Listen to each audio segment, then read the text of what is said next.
la radio de l'Évangile, les cours bibliques par correspondance, présentés par Média Service Diffusion. MSD. Tous les mardis de 9h30 à 10h15. Contact 22 22 51 66 70 41 09 27 99 48 35 45. Email msdlomé2008@gmail.com. BP 60 254 de Lomé Togo.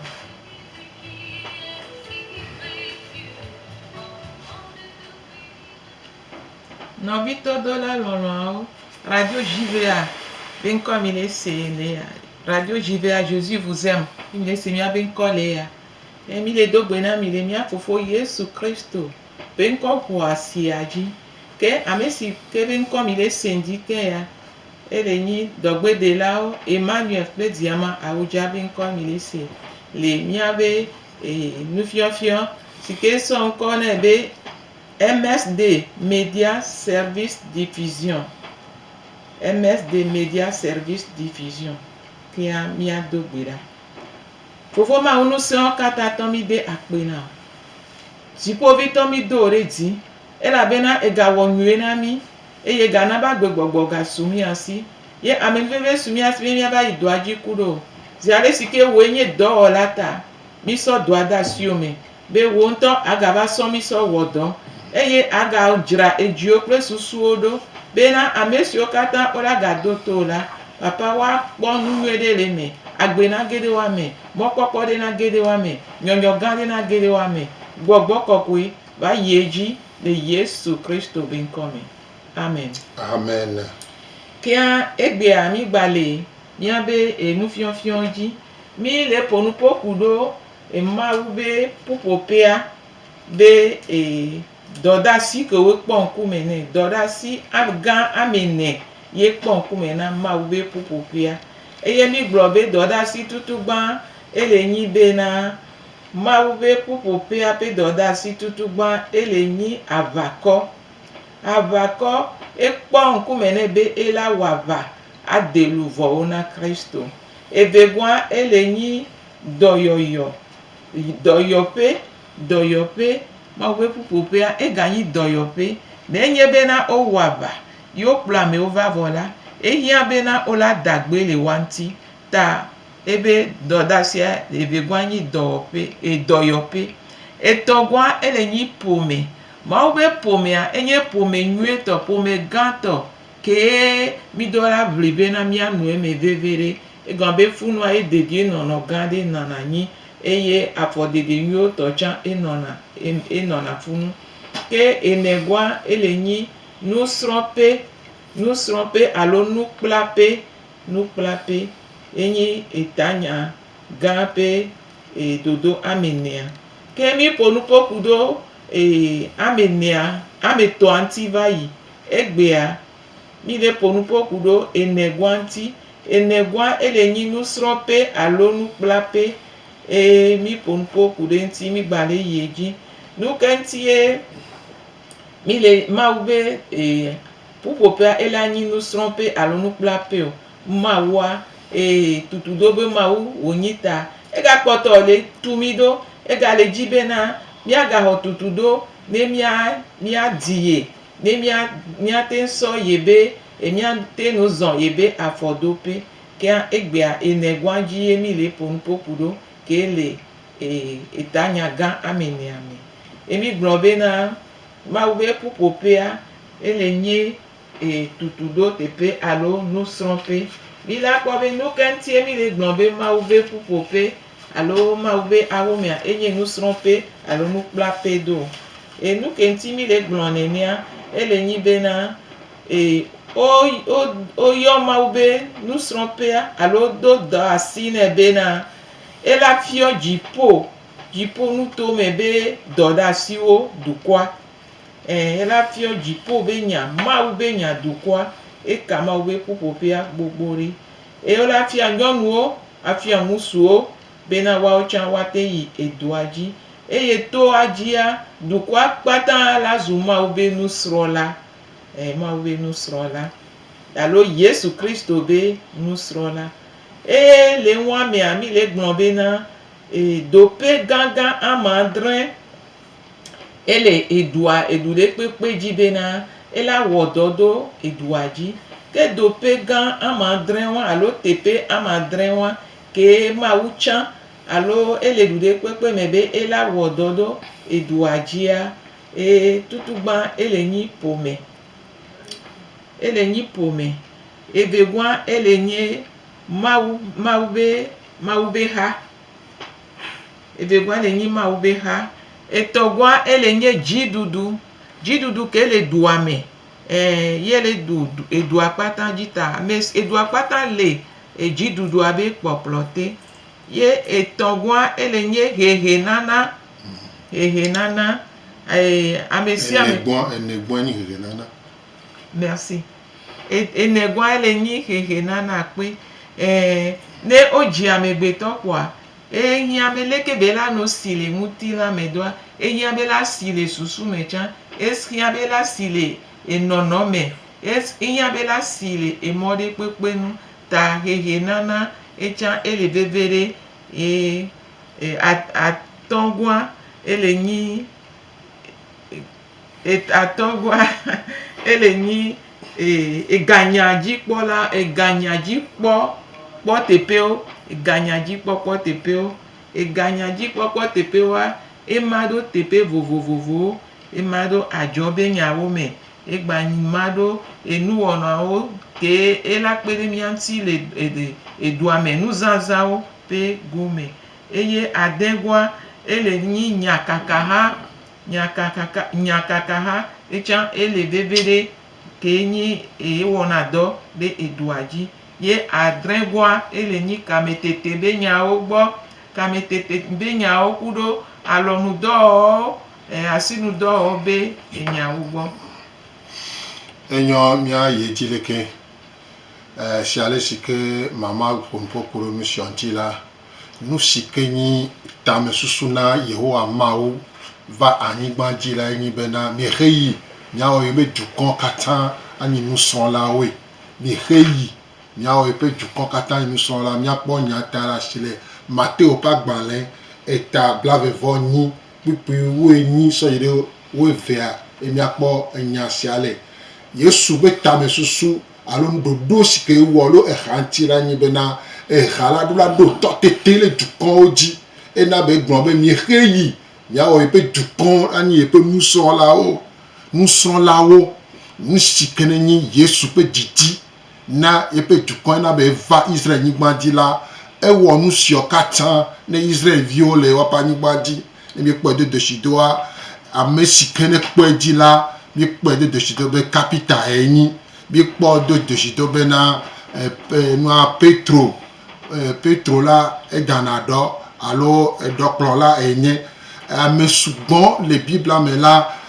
ma pe vonvon sikene gere wa me la yosu yesu alo ma pe nous son la o la o nana bena ma pe vonvon gena jena wa me eye wa pe totete sikeni ma pe nyale wa me la le do pe siko mi ya yo keke ga popo sia me la o do na nous sen le doadi o pa gbe nono dena le go bena amestiola ni Kristo to va ma pe vonvon le me ni mi pe de chido be fomela fome no gbo fomela e tokpa ji pe dodasi e no pa ji pe dodasi de vieux pe dodasi la ni pe o toni ma pe nous sauver allo yesu be nous sauver e no chani yesu be nous sauver e de vieux la yo reole ma pe fomela le gbeto home allo yesu be home trotro patalava eni evelia mi dona le pomeo me vovovo konalo ha meye soleme de la pomeo va na de na soleme ne pomea nya mo pe nya pomea nya yesu be nya eye mo pe vonvon le wa me la poso some la e hala ela ni ha sike ela nyon eye non me nyon la va e ton lia mi le bon Jidoudou, les Français le gouvernement, Jidoudou. Mi so pour moi, mi hopakla le pour moi, mon peu vont que le pour moi, et mi va na soleme, yo ba plonami le mon peu nyamela, a monsieur chaque que là, ne gere dziɖuɖu ame yosi nyi dziɖuɖu ƒe akametio dziɖuɖu ma akametio la ɖɔɖɔɖo gbogbo la va le dziɖuɖua ame ɖɔɖɔɖo gbogbo la gere me elabena katio ame si kono le dziɖuɖua me la mɔ ƒe vɔvɔ gere wa me la enu la yi tɔxɔtɔxɔe enu la yi nyuie ɖe ale gbegbe bena enu sugbɔ ma dzɔ egbe la me gbogbo lea wo ge ɖe gaxɔ me ame gbogbo lea wo gblẽ utɔwo wo sɔ edoa wo mewɔ dɔa nyuie ɖo mɔ ƒe vɔvɔm le wa me o etame susu ne mawua enye bena dziɖuɖua la nanyi etɔ elabena nenye fi si ke kristotɔwo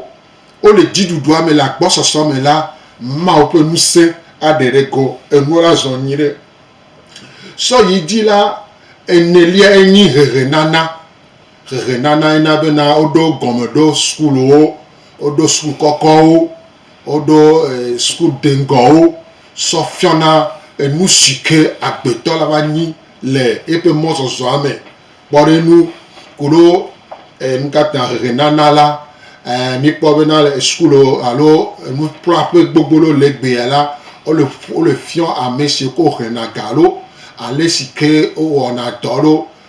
kapitawo brikawo xɔtulawo aɖaŋuɖeɖewo ku ɖo xɔtutuwo ŋuti la nusiɔlawo kplana wo le skulu wokplana wo le nusrɔ̃ƒe ale gbegbe bena ne mɔ ƒe vɔvɔ ge ɖe wa me la woazu nu nyuie le teƒe sia teƒe sɔ yi dzi la atɔ̃lia enyi ganyawo kpɔkpɔ alo ganyawo dzi kpɔkpɔ ale gbegbe bena nenyi be veve me bena ame siwo xɔ nusɔsrɔ̃ le ƒomea me woxɔ nusɔsrɔ̃ nyuietɔ le ehamea me eye wo ge ɖe dziɖuɖu la me eye woxɔ hehenana nyuietɔ le la ganyawo kpɔkpɔ la kple ganyawo zazã la anɔ nyuie ɖe sɔ ye dzi le wa me pɛpɛpɛ la asisasa minya nu si ke nye asisasa karabule ma nɔ eme o ntasese ma nɔ eme o sɔ ye dzi la miakpɔ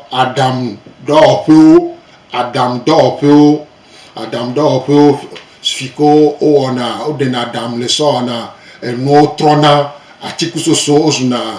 nukatima siro wotrɔna zu nuwo eye mi le zã egbe nye aɖaŋuɖemɔwo rediowo nukadzidziƒe nukpɔmɔwo nukayameʋuwo nukamelewo aklowo nusiɔ kaka la gbogbotɔ so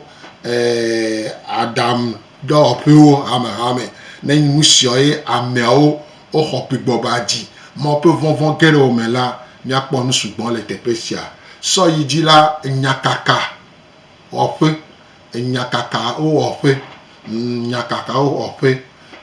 ne egbe la miada kpe ɖe mawo bena nyakaka wɔƒe gbogbo le gbea la eɖewo nyi kristotɔwo eye wole gblɔ mawu nya le dzi le dzidziƒe nukpɔmɔwo kple nyasemɔwo kple nukata ŋɔŋlɔwo la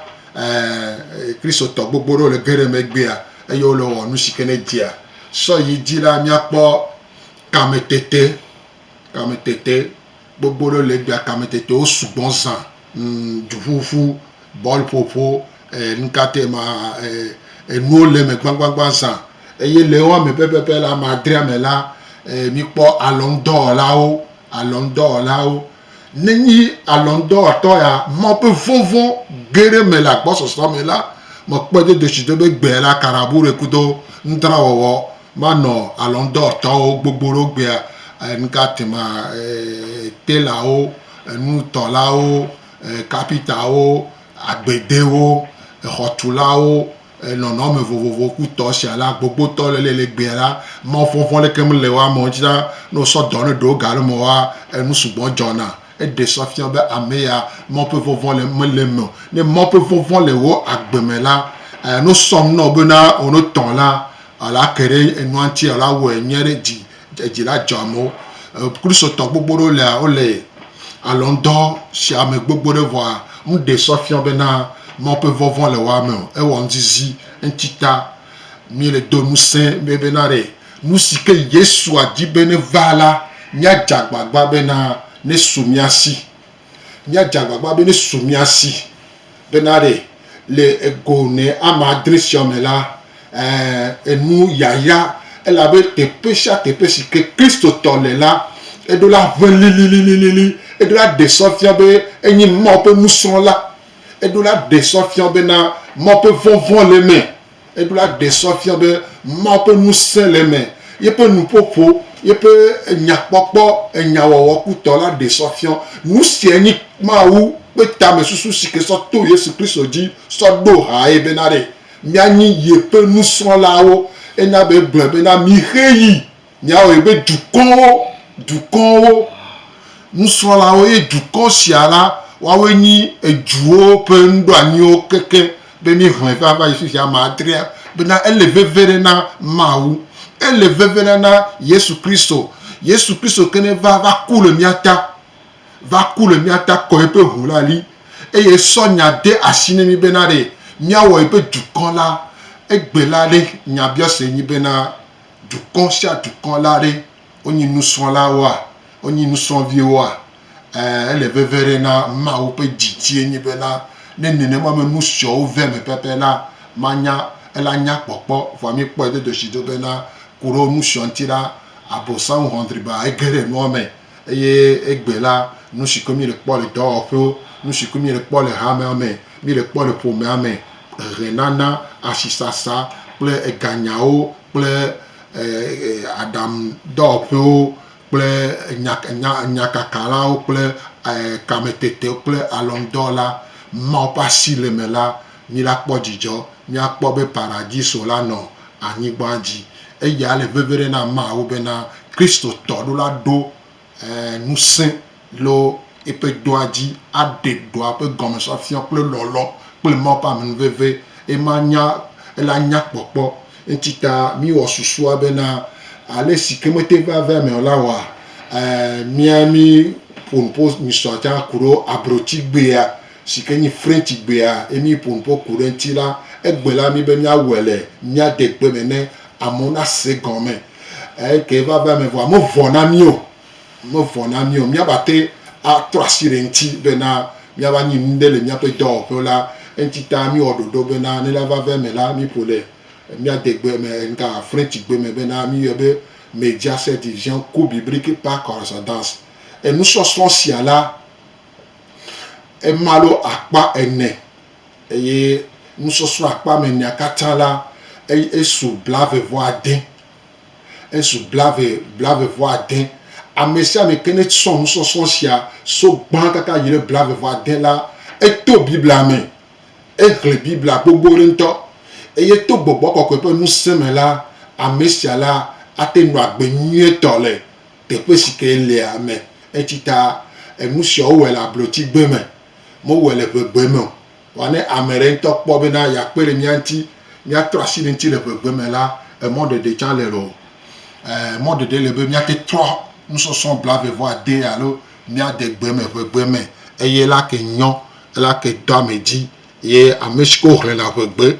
ye woŋlɔnɛ la meka ɖe dzi bena ela dɔ wa dzi vɔa ne mele me oa abrotsigbe me Frenchigbe me ye enua le masɔ mɔkpɔkpɔ na madame. Yo akpe kaka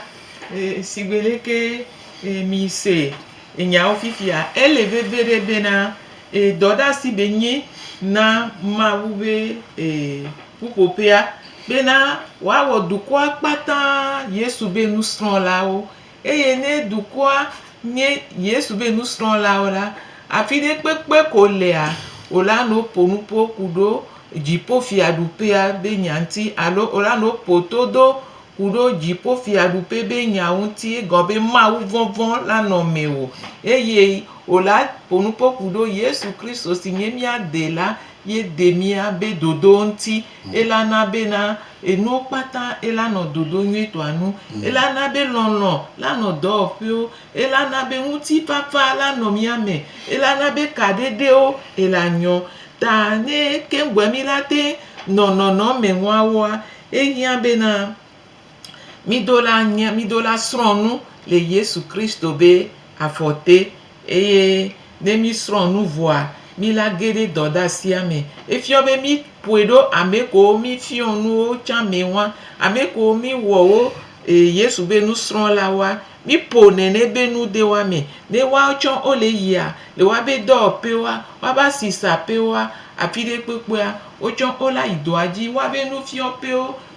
tutu do te pe o la nene be edo aji ye vivi sese la no edo ame vivi sese la no po me o me vivi sese la no do pe apide pepe ye amere pepe chanto funu va ya ela to kuro da se didi nuere ta bio so mi asibe na mia so tutu do ya so do nkume na mi ye bele gbon fifi be won pata wo nous sommes blave voix den ke a blave voix den wa emado apa mi ne tutu gba to enye gbemumu be nous sommes gbemumu to gbamado tepe amaton kemi agbon be nu kenye enya tanya gan le funo gbemumu be nous sommes tanya gan ke le funo enyi be na de nu ka emi nya kudo bible antio nu ka emi nya kudo bible antio bible enya fodo pe na mi yenye senu anami ma uvio odon mi be mi ayi aba kaka nya aba wo hiya mekata Yesu Kristo be duko nu ka nyenya kudo bible antio afodo pe antio ebegwa de nyebe na nu ka nyenya kudo ma untio amesi ame yona mawu no o clear focha mawu odidi cha mawu nu ka nyenya kudo ma untio hia be nyanya nu kudo ma unti enu sosro vegwa enwa etogwa ele nyebe na nuka nyenya kudo hiya me ntio nuka minya kudo hiya me ba nyi no ntio minya be hiya me jo ele nuka minya kudo hiya me pe jojo ntio enegwa ele nyebe na nuka nyenya kudo agbetobe mama kudo ma ntio nuka nyenya kudo agbetoku ma ube mama ntio nuka klamia do me kudo ma wo nuka jo atongwa ele nyebe na leke mila wo mila trova nuke nyenya kudo mi abe to trova mawu kenye mi ato ye mi klan lentia nuke minya kudo mi abe to trova mawu antio ne mi agaba trova home aga nye mawu vi aga no kadede me kudo mawa nuke nyenya so ntio kia ebegwa ele nyi mutisi didi be nous sommes d'ici libé nous sommes eya tepe amadre enye ele emaro tepe amadre nous sommes tutu ba ele biomi bena nous kemienya kudo Yesu Kristo pe jijintio nous kemienya kudo Yesu Kristo pe jijintio mi Yesu amesia me yona Yesu nous kemienya kudo be jijintio evegwa ele nyebena nuke minya kudo Yesu be nonome ameve antio minya be Yesu a enye agbeto ke mi Bible aglonami ganye mawu nuke minya kudo ntio gome sese kaele biasi to Yesu be nonome ameve antio etongwa ele nyebe na nuke minya kudo Yesu Kristo be dentio sigbe mawu vinenia Bible bia so mi asibe na mila di Yesu nuke minya kudo ebe de antio leke mi leja so dido ebe koko me ya ebe lolo me ya ebe agbaze je alo yibo me ya awo ebe nono me e nuke minya kudo Yesu Kristo be nono me antio me mi aso dio enegwa le nyebe na nuke minya kudo Yesu Kristo be kuntio mi apata minya be Yesu Kristo ba kude miata ekula ticho ganti devi o chan la gbamega no keminya kudo Yesu Kristo be ekuantio kukuantio atongwa ele nyebe na no keminya kudo Yesu Kristo be chitre chichi antio no keminya kudo Yesu Kristo be chitre chichi antio kudo be jipo yi antio mi dolanya doda si be nyina mi adengwa ele nyebe na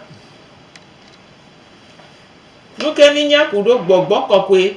be ngbe ke Yesu Kristo do na mia Yesu Kristo do ngbe na mi be gbogbo kokwe ayela do edo na mi nya tepe ado edo na mi ele wo ebe do nuke minya kude ntio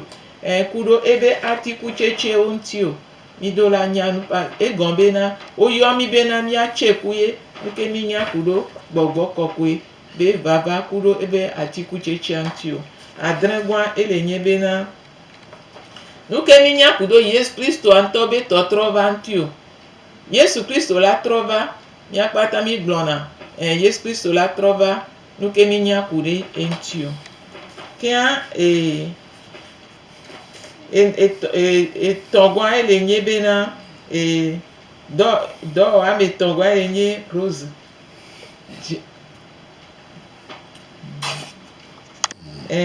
Rose Rose kola Rosa nuke mi nya kudo jime totro nsi obia so mi asi be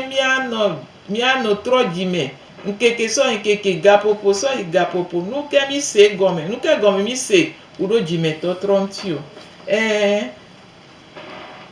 vegwa lenye bena nuke mi nya kudo hose ntio obe hose mi se na be wo hose adeo hose de ameo mi se papa Abraham be hose be ntinya nuke wo ya onya kudo hose ntio oleji be wo hose la dewa odola nya nu kure nti etongwa elenye bena gbugbo gaji etongwa elenye gbugbo gaji mi dola ho gbugbo gaji kembwe mi la te zon kudo apetoa mi la te nonyame mi la te nyima obi baba nuke mi nya kudo gbugbo gaji antio mi dola nya nu kure enti eye enegwa elenye sosoke mi akpata mi dona gbeda mi dona mi atosi orijipo mi le note ko we ma unu soke mi nuke mi ami se gom nuke gom mi se kudo sosoke ntio mi ma no gbo be mu soke voa alo do be ye mate soke o gbo be ye mate soke gbero be ji be nyai ma we woji ye ma uso le kemire do yo ma soke a olanya nu kurenti ye sosoke a elazu agbenono na atongwa elenyi tete po elanyi gbanji Yesu Kristo ntocha o tepo gba mi dola nya nu kudo tete po anti be na mi acha mi apo jidudu de tete po ji sigbeleke Yesu Kristo a epo jidudu de tete po ji atongwa elenye adengwa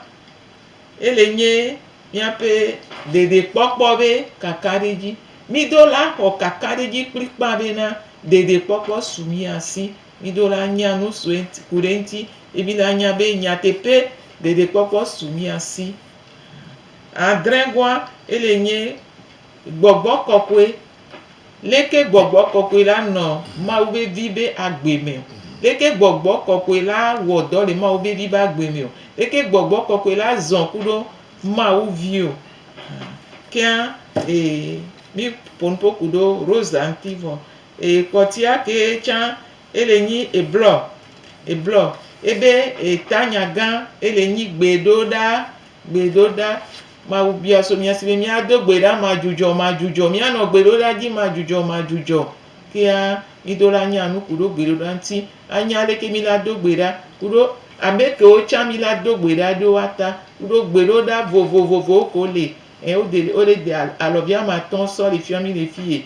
kudo fion be na doda si le kudo mi anti le funu vegwa elenyi biblia leke mi la hlen biblia do leke mi la no nyamea mi la no hlen biblia leke mi la no emedo leke mi la hlen do ele vevede etongwa elenye dase didi Yesu Kristo be dase didi a ele mi de nyame leke ocha olanya nu kudo dase didi nti yo la te no di dase o ntocho la nye dase didi o ye elate nkplo amede va inyanya tepe agbo inegwa elenyi Mawu be pupope Mawu be pupope nuke nye Mawu be pupope no glo be Mawu be pupope ale nuke nti o le ponu pokudo ele vevede bena ilanya be mi Mawu be pupope nuke be yin nuke hia le funu mi akpata consider gbe mi no na duji be mi le Mawu be pupope mi do la nya nu kure nti ye atongwa elenyi pome kadede keɖo la nɔ esrɔ̃tɔwo dome kadede ke la nɔ srɔ̃tɔwo dome nyɔnu ku ŋusu kadede ke la nɔ mía dome lɔlɔ ke la nɔ mía dome kadede nyuietɔ kekeke ke la nɔ mía dome eye mawu la va xɔ zi nɔ yesu kristo la va du fiɔ eye gbɔgbɔ kɔkɔe la va nɔ mía titina adegua ele nyi ƒome kadede le ɖeviwo ku ɖo dzilawo dome le ƒomea mea mi gblɔ nyɔnu ku ŋutsu vɔ kadede ke la nɔ dzilawo ku ɖo ɖeviwo dome ele veve ɖe nunana be nyi lɔlɔ ebe dzesi mawo de fiɔ mi ɖe kadede ke la nɔ mía dome o ye adregua ele nye kɔkɔenyenye ele ƒo nuko ku ɖo kɔkɔenyenye ŋuti kɔkɔenyenye be agbenɔnɔ leke mi la nu agbe le kɔkɔenyenye do kɔkɔenyenye me do nyagblɔ na mi bena ne mi me kɔkɔenyenye musu mia sia mi ma te kpɔ mia fofoa be ŋkume mia mawoa be ŋkume o agbenɔnɔ ke mi la nɔ le kɔkɔenyenye mea mi do la nya nuku ɖe ŋuti e la kpe ɖe mia ŋuti e la hɛ mi va nyateƒea gbɔ eye mawu be agbenɔnɔ e la nɔ mia miahu ka ne todzinɔlawo ne nya le asi o la bia alo dzi la se ɖe gɔme la mi le radio JVA yesu lɔ nyawo gbɔ nyanyue kaka be nyasemɔa dzi me mi le si ale si ke mi ƒompo ko ɖe ŋuti la bena le nya kaka lawo la kristotɔ tsã la woɖo atɔ tsã enyi radio alo nyasemɔ si ko ɖo ŋkɔ na bena yesu lɔ nyawo gbɔ nyanyue pe me radio la ate yɔ mi le 93 04 38 38 93 04 38 38 le gbegbe mea bla asi ɖeke vɔ tɔn naneke ene bla tɔn vɔ nyi bla tɔn vɔ nyi bla asi ɖeke vɔ tɔn naneke ene bla tɔn vɔ nyi bla tɔn vɔ nyi la ke le mia ŋuti le radio me xɔa me enya si ke le asi wa na biɔ la mi emɔkpɔkpɔa le be mi hu ka lo ye mi sɔ le yie dzi bena ele veve ɖe be nu siwo ke mi gblɔ fifi kolo nusɔsɔ sia ŋuti la ne wòle dzi bena ya xɔ nusɔsɔ sia asɔ kpe ɖe ye be examea ŋuti la woe zɔn ne wo be yaxɔ nusɔsɔ blavevɔ ade sia asɔ kpe ɖe examea ŋuti la aƒo nuƒo ku ɖo ŋuti ku ɖo ne examea la ne exameviawo tsã woazu yesu be nusrɔ̃la la emɔ ɖeɖe le bena ate gogo mi ela sɔ asi wo vɔa ne wòkpɔe ɖe ɖotsido bena ehia be ye ŋutɔ yawɔ nusɔsrɔ̃ sia tsã la ele veve ɖe bena nate gogo mi alo na yi teƒe siawo misɔ nusɔsrɔ̃ sia la da ɖe teƒe ɖo ele nua kotokuvi me be ne wokpe ge ɖe teƒe siawo kɔa ne wokpe biɔ kɔa wa ana o teƒe gbãtɔa enyi fi si ke mi lea mi dzidzi le oa woyɔe bena auto école petit jésus edze ŋkɔ catholique kpa le ahadame na tsitsi saƒea sɔ yi dzi atikume le fi si ke radio le la dze ŋkɔe la enyi pharmacie El Shaddai edze ŋkɔ esa wo me kpa sɔ yi dzi la agɔe no yi agɔe la mo dzidzi le filo park gbɔ la akpɔ pharmacie Adonai ate gogo agere me wola sɔ nɔnɔmea nua na o ne na ye dzi nisɔ da lo agɔe asi yeye woyɔ pharmacie me ŋkɔ be la main de Dieu me dzidzi le assemblée de Dieu me tsɔtia gbɔ temple Galilée gbɔ sɔ ye dzi la nisɔ da lo Zangera pharmacie Zangera ele emɔ si ke ne so Zangera me dua me tuta la agɔe la ke ɖe ŋuti sɔ ye dzi la misɔ agbalẽ kotokua da lo centre communautaire de Tokoin ne kpe yi kpoa ame si ko xɔna mea agogo na bieta se woasɔe na centre communautaire de Bɛ le Bɛ me la no ge ɖe ekpa me la akpɔ mia fofo Lazare ne ƒe biɔ Lazare me ŋkɔ kpoa ela kplɔ ela sɔ agbalẽ kotokua na misɔ da lo amedzroxɔƒe si ko be hôtel de l'amitié ele pas de sous ame mɔa dzi tuta château ele fi si ke emɔ si ke ne yi ɖo miaƒe ministre me aƒe me la ele edze ŋkɔe tsotsotso woyɔe hôtel de l'amitié ame si ko le kpali me kple ƒe egoawo me la miate gogo mia nɔvi Jude miate gogo mia nɔvi Jude le nɔmba ya dzi 90 66 50 01 ame si ko le kpali me bon atakpa me ku nɔviawo ku fofoa katã la miate gogo mia nɔvi sia yɔbe Jude kplu le ƒe nɔmba dzi 90 66 50 01 90 66 50 01 quoi mia kere enti vano dzi bia kere mia ntɔ mia ŋti la la te yɔ mi le 90 70 41 09 90 41 09 27 80 pardon le tsaka noa nisɔ kemi 90 et 99 48 35 45 99 48 35 45 70 41 09 27 quoi la kere mianti ne nyabio sere la siwa mi hunka dare gapopo vire pe poto no di la bio nare cela on la te yomi le 93 04 38 38 blasi le ke voton na le ke ene blaton voni ne nyare la siwa lo di la bio nyare cela monde de lelo yo akpe kaka sigbele ke mi le gbron mi ame ko mi ame to se no na mi ye mi kpro mi do le enya mi mi va bena mi akpere mi anono ntie ijibe mi ado jide pona mi bena mu vona le ma ume o eye ma ume le yala nde pepe mu glo na wowo na ma wo ta mate glo wowo na o chan no vinye nyonu no vinye musu leke belle leke belle na o le apostron de pa o la gbate no la gbate ntro do la gbate va kekeli ala gbate nklen de me lolo ala gba wo ebe do amere pepe mbuna jide mu buna mo popo le ma u me o mi sonya so le do jide pona mi le gbon be ma u la gate ntro nu ma u la gate jira nu do amere pepe gba bube vone mu vona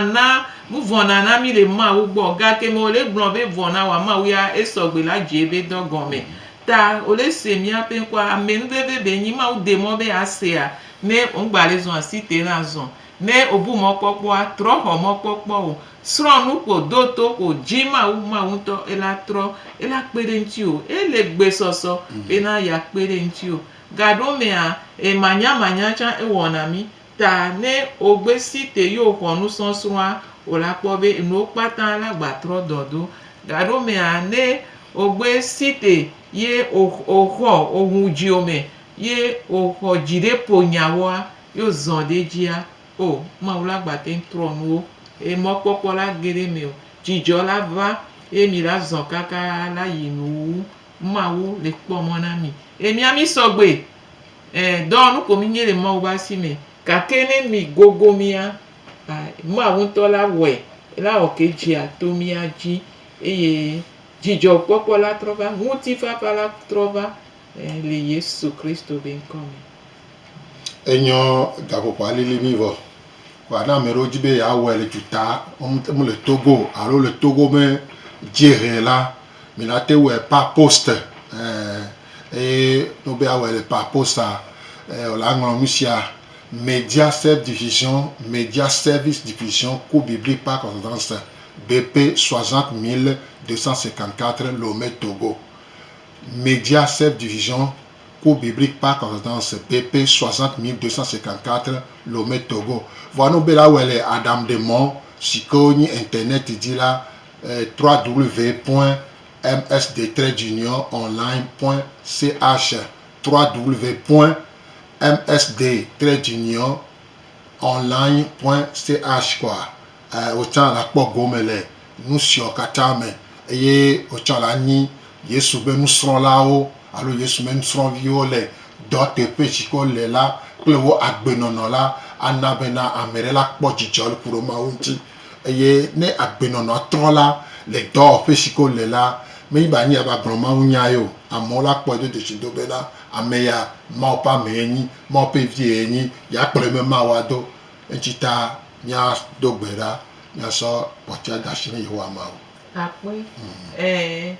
wo ke obube CPA e funu be sena we wa c'est pe mu li po mu le ma usi olo ma uya ebe mu se wona do la fi de pe ona do le louvo me gbogbo me ona do le ta me afi de pe ta wo to si te po ye o la po ma obe ganyin mi gba poto le gbon mi le po me be yan o me mi le louvo me pe do yo pe yan o me e de pe ke ele wo opo a mu tete le ma usi be e la we ye onu pata la gba tro gbo agbere gbo le Christ ben come ta no banya enye 90 34 31 53. Alors 90 34 31 53. 90 34 31 53.